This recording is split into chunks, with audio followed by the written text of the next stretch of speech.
All right, everybody's afraid of cars.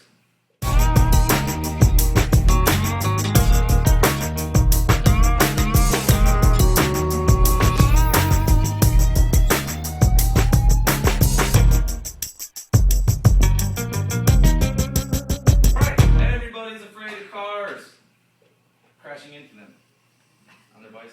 They're not afraid of getting crashed into when they're driving, though. That's what I think is funny. And we're cheering and patting ourselves on the back that we only killed 39,000 people on our streets last year, which to me seems like a catastrophe, but it's actually the best it's been since 1959.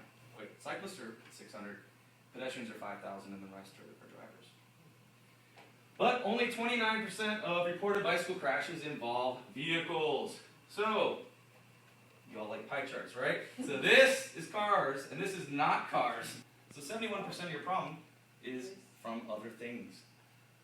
And out of car-bike crashes, 82.8% are from crossing movements.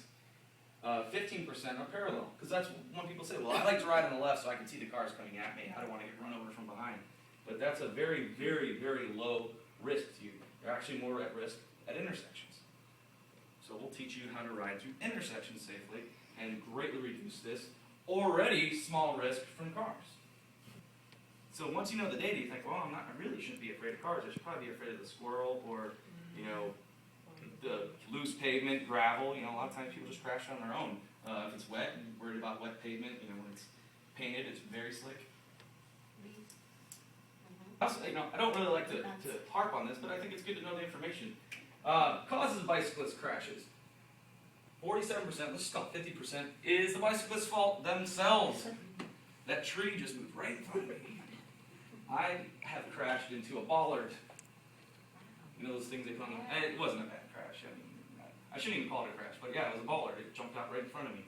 One of my friends hit a bollard and had to have hip surgery. So it pays to pay attention. Collision with car is 20%, collision with bike is 19%, so pretty much your chances of hitting a car are the same as hitting a bike. If you think about it, southern bicyclists are just as dangerous. Then, those pesky animals, they never come to my classes either. I would love the squirrel education, teach all these squirrels how to safely cross the bike trail. And then also there's those parked cars, which doesn't count as a collision with a car because really it's just an inanimate object at that point that you should have avoided. And then hitting pedestrians, which we shouldn't do either, 1%. So all this, cars are dangerous. 80% of the stuff is other things. Half of it is you, and the other half is other bikers and animals and parked cars and pedestrians.